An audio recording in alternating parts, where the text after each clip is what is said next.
Hello മച്ചന്മാരെ, S T ന്യൂസിലേക്ക് സ്വാഗതം.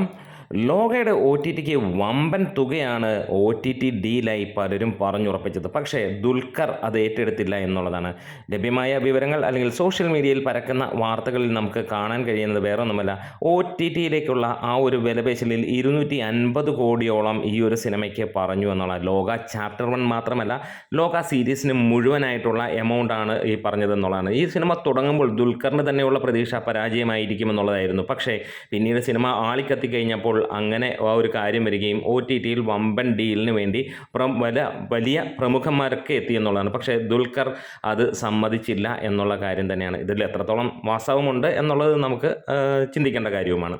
എന്തായാലും ഇന്ന് ഈ ഒരു സിനിമയ്ക്ക് ലോക ചാപ്റ്റർ 1 വേണ്ടി വലിയ രീതിയിലുള്ള ഒ ടി ടി ഡീലുകൾ മുട്ടാൻ ശ്രമിക്കുന്നു. ഒരു മാസത്തിനകം സാധാരണ സിനിമകൾ പോകുമ്പോൾ ദുൽഖർ ഇവിടെ ആ ഒരു കാര്യം മാറ്റിമറിക്കുകയാണ്. വേറെ ഒന്നുമല്ല, ദുൽഖറിൻ്റെ അപാരമായ ബുദ്ധിയാണ് നമുക്കതിൻ്റെ പിന്നിൽ കാണാൻ കഴിയുന്നത്. ശരിക്കും ലോക എന്ന ചിത്രം വേണമെങ്കിൽ ഇപ്പോൾ തന്നെ വലിയ ലാഭം 30 കോടി ബഡ്ജറ്റിൽ വന്ന സിനിമ ഏകദേശം 280 കോടിക്ക് മുകളിൽ വരികയും ദുൽഖറിന് ഏകദേശം അതിൻ്റെ മുടക്ക് മുതലിൻ്റെ ഒരു ഇരട്ടി ആ റേഞ്ചിലേക്ക് കിട്ടുകയും കേരളത്തിൽ നിന്ന് തന്നെ ഏകദേശം വലിയ രീതിയിൽ, അതായത് ബഡ്ജറ്റിനേക്കാൾ മുകളിലുള്ള ഷെയർ ലഭിക്കുകയും ചെയ്തു ദുൽഖർ, അതായത് പ്രൊഡക്ഷൻ കമ്പനിക്ക് തന്നെ അല്ലെങ്കിൽ പ്രൊഡ്യൂസർക്ക് കിട്ടുകയും ചെയ്തതാണ്. പക്ഷേ ഇവിടെ ദുൽഖർ കാണിക്കുന്ന ബുദ്ധി വേറെ ഒന്നുമല്ല, ഇപ്പോൾ ഒ ടി ടിക്ക് കൊടുത്ത് എന്തെങ്കിലും അല്ലെങ്കിൽ വലിയൊരു ലാഭം ഉണ്ടാക്കുക അല്ല അദ്ദേഹം ചെയ്യുന്നത്. ശരിക്കും ഈ ഒരു സിനിമയെ വളർത്തുകയാണ്. പല മണ്ടന്മാരും ചിന്തിക്കുന്നത് ഈ ദുൽഖർ ഒരു റെക്കോർഡ് അടിക്കാൻ നടക്കുന്നു എന്നുള്ളതാണ്. ഇവിടുത്തെ ഇൻഡസ്ട്രി ഹിറ്റും അതേപോലെ 300 കോടിയും, അതൊക്കെ മണ്ടന്മാരായിട്ടുള്ള ആളുകൾക്ക് ചിന്തിക്കാൻ മാത്രം തോന്നുന്ന ഒരു കാര്യമാണ്. ഇവിടെ സംബന്ധിച്ചിടത്തോളം ഇത്ര കാശ് ഇറക്കുമ്പോൾ ഒരു ബിസിനസ്സുകാരൻ ചിന്തിക്കുകയാണെങ്കിൽ അയാൾക്ക് അറിയാൻ പറ്റും, അയാൾ റെക്കോർഡുകൾക്ക് വേണ്ടിയിട്ടൊന്നും ആയിരിക്കില്ല പോകുന്നത്. അയാൾ ആ കാശ് മാക്സിമം എത്തിക്കുക, അയാൾ അതൊരു പുതിയ വഴി തുറക്കുക എന്നുള്ളതാണ്. ഇവിടെ ദുൽഖർ ചെയ്യുന്നതും അതേ പരിപാടി തന്നെയാണ്.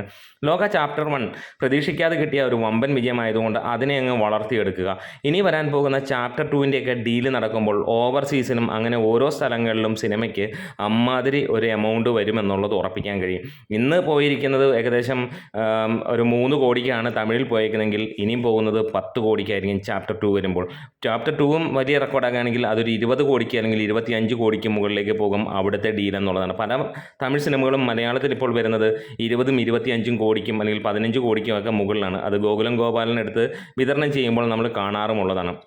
അതേ സ്ട്രാറ്റജി തന്നെയാണ് ദുൽഖർ ചെയ്യുന്നത്. അപ്പോൾ ചില ആളുകൾ മണ്ടത്തരത്തിലൂടെ പറയുന്നു 300 കോടി അടിക്കാൻ വേണ്ടി ദുൽഖർ ഒ ടി ടിക്ക് കൊടുക്കുന്നില്ല. ദുൽഖറിനെ സംബന്ധിച്ചിടത്തോളം ഈ ഒരു 280 കോടി കിട്ടിയിട്ട് 20 കോടി എന്ന് പറയുന്നതിനകത്തിൽ വലിയ ഡിഫറൻസ് ഒന്നും ഉണ്ടാക്കാൻ പോകുന്നില്ല. കാരണം ദുൽഖർ ആ ഒരു ഓട്ടത്തിൽ, ആ റണ്ണിൽ ദുൽഖറിന് കിട്ടാൻ പോകുന്നത് കോടി വന്നു കഴിഞ്ഞാൽ 7 കോടി മാത്രമാണ്. അതിലും നല്ലത് ഒ ടി ടിയിൽ കൊടുക്കുന്നത് തന്നെയാണ്. അപ്പോൾ ആ ബുദ്ധിശൂന്യന്മാരോടും കൂടെ എടുത്ത് പറയുകയാണ്, ഈ ഒരു റെക്കോർഡ് തീർക്കാൻ വേണ്ടിയിട്ടല്ല ദുൽഖർ പോകുന്നത്. ദുൽഖർ ഈ ഒരു സിനിമയെ വളർത്തുക തന്നെയാണ്. ഈ ഒരു ഫ്രാഞ്ചൈസി ഭയങ്കരമായിട്ട് വന്നു കഴിയുമ്പോഴത്തേക്ക് ഇനി ഒരു കാര്യം പറഞ്ഞു തരാം, വേറെ ഒന്നുമല്ല, ഇത് തമിഴിലും തെലുങ്കിലും ഹിന്ദിയിലുമൊക്കെ കൊടുമ്പിരി കൊണ്ടുപോകും. നല്ല നീറ്റായി പ്രസൻറ്റ് ചെയ്യുകയാണെങ്കിൽ അത് വലിയ സക്സസ് ആകും. അതുമാത്രമല്ല അവിടുത്തെ വമ്പൻ താരങ്ങൾ ഇതിൽ വരികയും ഈ സിനിമയ്ക്ക് വലിയ മാർക്കറ്റ് ഉണ്ടാകുകയും ചെയ്യും. അങ്ങനെ ഇന്ന് 3 കോടിക്കും 5 കോടിക്കും ഇവിടെ വിറ്റ സാധനം 50 കോടിക്കും മുകളിലും അല്ലെങ്കിൽ 25 കോടിക്കും മുകളിലും അവിടേക്ക് വിൽക്കാൻ കഴിയും. അപ്പോൾ ഈ ഒരു ചെറിയ എമൗണ്ട് അല്ലെങ്കിൽ ഈ ഒരു ഡീലിന് വേണ്ടി നിൽക്കുന്ന സമയത്ത് വലിയ സംഭവമാകാൻ കഴിയും സിനിമ നല്ലതാണെങ്കിൽ. ഇനി നല്ലതല്ലെങ്കിൽ പോലും നമുക്ക് കാണാറുണ്ട്, സാധാരണ പല സിനിമകളെയും അങ്ങനെയാണ് എത്തിക്കാറുള്ളത്. എന്തായാലും കാത്തിരിക്കുകയാണ് നിങ്ങളുടെ കമൻസും കാര്യങ്ങളുമൊക്കെ ആയിട്ട്. അങ്ങനെ ലോകയുടെ ഒ ടി ടി ഇപ്പോഴൊന്നുമില്ല എന്നുള്ളത് ദുൽഖർ തന്നെ പറഞ്ഞതാണ്.